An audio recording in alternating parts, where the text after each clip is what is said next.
I grew up on a movable street. This requires explanation. In simplest terms, it meant that from my birth until my eventual escape, although I spent every day of my life on the same street, the street itself traveled. To where and how often I cannot say. When I escaped, it was in Pittsburgh.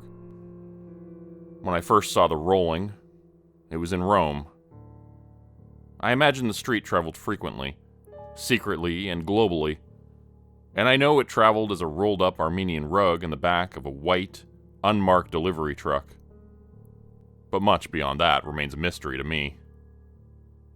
Because I'm afraid I may have lost you by now, please allow me to explain from the beginning. Many years earlier. I want to start with my family. It was a large family. 2 parents and 5 siblings. 3 sisters and 2 brothers, of which I was the youngest. And we lived happily together in a large white house somewhere on the street. If I close my eyes, I still remember how the stucco felt against my hands as I ran them across the exterior walls, or on my bare back as I reclined against its textured warmth on a summer day while reading one of my books. I mention these sensations because I want to convince myself, and convince you, that the street, the house, and the people were real, and not just figments of my imagination. I remember everything about my family. That's why it breaks my heart to know I will never see them again. I'm an orphan. But I'm an orphan by choice. And at least I still have my books. Those transcendent books. Both my parents and all my siblings worked in the same employment. A factory a short walk down the street from our home. From the day I turned 10, I also worked there. It was a wonderful place, and we had lots of fun. Although we had set working hours, there was no oversight, and we did largely as we pleased. Our job was simple. To make toys. Of all kinds and colors, shapes, and materials. My favorites were musical dolls. You pulled a string, and the doll played a beautiful and enchanting melody. Although it strikes me as strange today, at the time I never gave it a second thought, that we were the only workers in the factory. Such a large building with its high ceilings and resounding volume of emptiness. Yet I couldn't imagine sharing it with anyone. And I believed every family had its own factory which produced its own fine objects. I was certain that was how we obtained our furniture, our food, our dinnerware, our chemicals, and every other domestic necessity. Everything was delivered. My father mailed a request, and within days it was there, boxed up in the street and ready to be brought inside. There were other people who appeared on the street. The banker, the bookshop owner, the washers. But we didn't interact with them often, and my memories of them are hazy. There weren't any children my age, but my siblings were my friends, and I was content in this sparse world of mystery and adults. Other sensations I remember about the street are its yellow pavement, its majestic streetlights, the winds that rushed without warning up and down and across its expanse, and the monster. The monster was the reason my parents laid down the rules. Number 1, never stay outside past sundown. Number 2, never venture off the street. And number 3, never read any of the unapproved books. It was ultimately a book, albeit an approved one, that began my process of realization. As far back as I remember, I loved to draw. I was the only one in the family with a talent for art, which put my parents in the unusual position of having to provide new supplies for me, for we had no used pastels, paints, or art books. One day they called me to the living room, and presented me with a gift-wrapped package of art supplies, sketchbooks, and 2 leather-bound volumes that I would learn to cherish.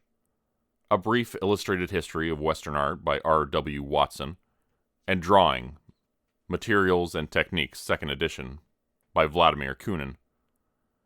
It was from the latter I learned about negative space, lighting, and perspective, and it was while sitting with my sketchbook on my knees while reclining against our white stucco walls, drawing what I saw rather than what I believed to be, that I first noticed something off about the street, and therefore about the world. Because, try as I might, when I drew the view of the street before me, the perspective lines of the various objects and buildings did not make sense. At first I erased my lines and tried again, over and over until the paper was as thin as skin. I was sure I was the one making the mistake. Each time, however, I achieved the same incorrect result. I drew what was, but not what should have been. Frustrated, I put down the sketchbook and picked up Watson instead, eager to flip its endless pages of artworks, and prove to myself that it was in fact Kunin and his rules about perspective who was wrong. I'm not sure for how long I looked at landscape after landscape after landscape, but it must have been over an hour. When I lifted my head and gazed upon the street once more, it was immediately apparent that it was indeed the street which was distorted. Kunin was right. Reality was wrong.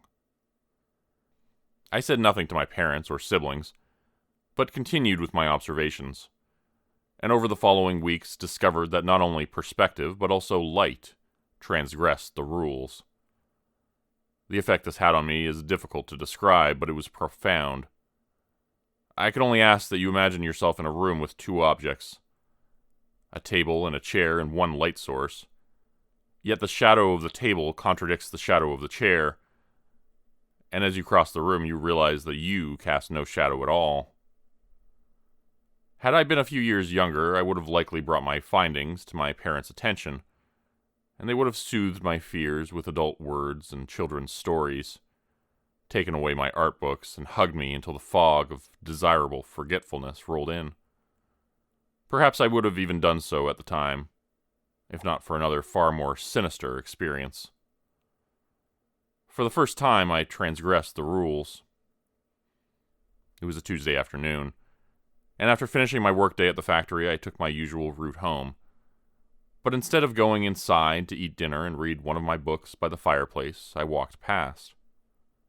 Various buildings lined the street, some similar to ours, others resembling the factory, and others wholly different. And one by one I knocked on their doors. No one answered. When I was beyond sight of our home, the wind picked up. It was a chill and howling wind that seemed to originate in some impossibly distant and unknown place, and which penetrated me to the marrow of my bones. In my old state of mind, I would have turned back. Now I persisted. Despite walking for not more than half an hour, the sun began to set, and an unexpected heavy darkness fell upon the street. The streetlights turned on, but I saw how their illuminated cones sinned subtly against the natural laws of light. It was night. I was more scared than I had ever been on the street, and I knew that I was breaking a rule, but I thought, if reality itself can break the rules, why not I? And that's when I saw her.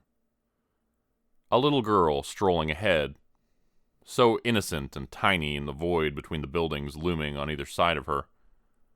She wore a big backpack, but was alone. And for reasons I cannot truthfully explain, I knew immediately that she was not of the street, but herself a stranger to it. For a span of time, I walked behind her. We walked in silence, broken only intermittently by the wind. Then I heard the first notes of a familiar melody, perhaps a passage from Strauss or Dvorak. And the girl heard it too, for she stopped and turned her body, first one way and then the other, to find where the melody was coming from. And it was in the very moment when she finally seemed to locate its source, a narrow alley between two buildings, both so much resembling my family home, that I placed my own knowledge of the music. You pulled a string, and the doll played a beautiful and enchanting melody. The girl stepped toward the alley, and on a wall opposite I saw the monster's shadow spill ominously across the darkened rocks and mortar. A shadow without a light, night obscured by something darker than itself. flowing across the cobblestones, following the girl into the alley. The wind shrieked and fumed and died. And in the sudden stillness, the street flickered. I flickered. Then a child's solitary scream pierced the stagnant air, echoing ever and ever fainter. It was only when silence had returned that I found the courage to peer inside the alley. The girl was gone, and there were no shadows. But resting peacefully on the ground, I saw a backpack and a doll. I entered, knowing now what it was the washers searched for in the street, and sat down reverently beside the backpack as if it were a grave. It was filled with exotic clothing, strange books, and unfamiliar objects. Like the girl, they were not of the street. Although each subsequent second spent in the alley filled me with dread, I inspected the objects carefully in turn, before returning to the backpack all but one. A book titled David Copperfield by Charles Dickens. When I rejoined the street, evening had replaced the night. The sun hung sullen over the horizon. Making my way back home, I thought about what I had seen and felt, and realized for the first time that the street was false and hideous and his. It existed for him. We existed for him, working every day to aid him in his evil. I wanted to believe that my parents and siblings knew nothing of the monster's crimes, but I could not. At best, I could attribute to them an ignorance stemming from a willful lack of curiosity, a perpetual turning of the blind eye. But is that truly so different from knowing? At worst, they knew it all, in detail and forever. As in the factory, they joyfully churned out lures with which the monster caught his prey, as he and we traveled on the street, round and round the world. I had almost made it home when from behind me I heard a sudden whining, as of ancient mechanical gears. I turned in time to see the half-set sun spin. Then 2 men spoke, but their voices came from without the heavens above the street, and they spoke a language I did not understand. What happened next I still shudder to recall, yet find myself unable properly to convey the words. It was this. Reality, by which I mean all I saw before me. The street, its buildings, the land and the sky, compressed, losing all depth, and became as if painted upon the face of a great cosmic wave. Arising from none into existence, and I, standing on an impossible shore, saw it curve and roll up reality, growing and roaring and approaching until it was a great tsunami. Then down it came crashing, and I too was made flat and rolled. I awoke in my own bed. It was morning, and as I bounded down the stairs to the living room, I noted that nothing was out of place or even slightly changed. I returned upstairs in a cold sweat, and perhaps would have considered it all a nightmare if not for Charles Dickens, whose David Copperfield lay closed atop my bed sheets. I slid shivering into bed, opening the covers, and read my first unapproved book. I didn't read it in one sitting, but I devoured it within a week, sometimes going over chapters again and again and imagining the world they described, which was not my world, but which I was nevertheless convinced was the truth. To my family I was unaltered, but in my heart I knew I must escape the street. I continued drawing and painting, but I no longer paid attention to the irregularities around me. Instead, I used my art as time alone to think. Indeed, it was while rolling one of my many painted canvases that I hit upon the idea of the street itself as a painted canvas, and that what I experienced as the rolling of reality was akin to the rolling of a canvas. I thought about why I rolled my canvases. To keep them safe and to transport them. And with every new idea I felt not only the electricity of excitement, but the birth of an escape plan. A canvas, I knew, had edges. The street might also have edges. A canvas was often shaped and aligned in a way to complement its content. The street might also be so aligned. Based on what I had experienced, I theorized that the street must have an end. Else, how could it be rolled? But that it might be nearly infinitely long, so attempting to escape down its length would be impossible. What, however, of its width? For my entire life I'd lived on and along the street. I decided it was time I tried walking away from it. I made my attempt 3 days later. My mind was an amalgamation of fear and expectation as I cut into an alley, much like the one in which the girl had disappeared, then pressed perpendicularly onward.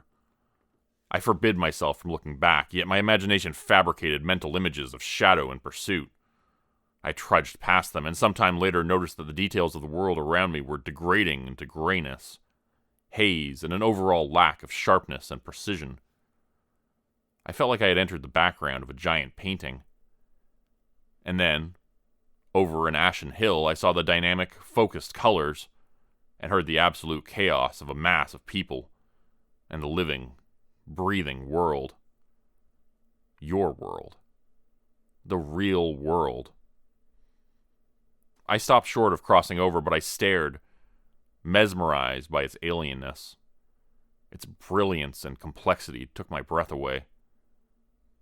Much later, I identified one of the buildings I had seen as the Arch of Constantine, which proved to me I had been in Rome.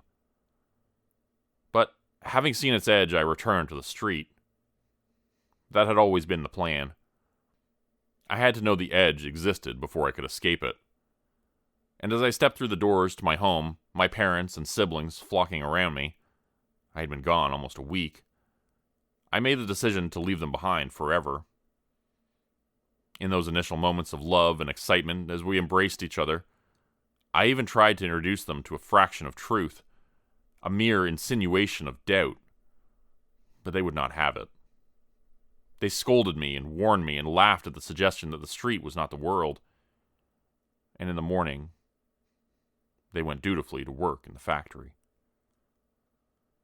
I packed my things and walked the street for the last time, wiping tears and feeling the weight of the task ahead, not only leaving the only home I had ever known, but learning to create a new one in a foreign world. I did experience a few moments of weakness, during which I felt compelled to turn back, but I had only to remember the girl's scream, and its still reverberating echoes. A sound like that never truly dissipates. It haunts the world eternal. By the time I entered the background, the wind was picking up. I knew that meant a rolling was imminent. I sped up and spotted the edge just as the first corner of faux reality bent upward. This time there was no drama. I was already standing at the edge, between the blurred grayness of the extreme background and vivid energy of the real world, when the cosmic wave loomed threateningly above me. I closed my eyes and stepped onto a concrete sidewalk, like I have done countless times since. I was on a side road in downtown Pittsburgh, which may not sound as exciting as Rome, but you couldn't have told that to my beating heart. Cars drove past, pedestrians avoided me while giving me the dirtiest looks, and I must have been wide-eyed and dumbstruck with my hand on my chest, feeling the pounding of an unshackled vitality that you simply call life. Everything was new to me. I was terrified and exhilarated, and when I looked to see where I had come from, there was nothing. Pittsburgh continued in all directions. I barely noticed, perhaps 100 feet away, an unmarked white delivery van, into which 2 men were shoving a rolled-up Armenian rug. When they spoke, I may not have understood their words, but I recognized their voices. The only difference was that now the voices originated in the world I was in. After maneuvering the rug into the truck, they got in and took off. What a bizarre feeling it is to see your entire world thrown into a truck and driven off. Like it actually was a rug to be delivered to someone's living room. It makes you feel both otherworldly and small. Then you remember the monster, and the monster's helpers, who are your family. And you wish you had done something to stop that truck. Because you feel that what to the rolled up world was not of the street is right in front of you. The monster's victims are as real as Pittsburgh. And he's still out there, in a delivery truck somewhere, waiting for his street to be unrolled. Tonight's story was written by Norman Crane. You can find Norman Crane's work on Reddit under his profile u/Norman Crane, and also on his website normancrane.ca. Hope you'll check out his website and his Reddit profile for more stories by Norman Crane. Thanks for listening. Today's video was supported by patrons like Mark from Earth, Crimson Muse, Joy Burton, Diane Showers, Mark Swall, Cheryl James, Pick Your Sticker, Teddy Dog, Clue404, Mamakato, Dante Kincaid, Zarin Ray, Angela Donovan, Blarian50, Devin Kyle, Timothy Baird, Ajeti, Bert Turner, Majani Espinal, Michael Pierce, Big Joe, Carrie Harkonnen, LaDonna Spivey, Scott Tanaka, Tom Stewart, Sherman Davis, Bryce Shelton, Susan McClendon, Elise Batiste, Lisa and the Cult Jam, Open Circuit, Fabulavore, Raymond Jaggers, That Darn Fox, Raison Detra, Kai Gaming 99, Windy Burns, The Windigo, Michael Squishy Park, The Gemstar, Vault 77 Citizen, Puppy Dan, and Clovis Wolf. If you'd like to help support the channel, please consider joining my Patreon page at patreon.com/Jordan Group Horror. As a patron, you'll get access to bonus videos, content, and a Discord channel. You'll be credited at the end of every video going forward, and if you decide to stay for 3 months, I'll name a character after you which will be featured in the next Hollow's End story. Links to join the Patreon are in the description.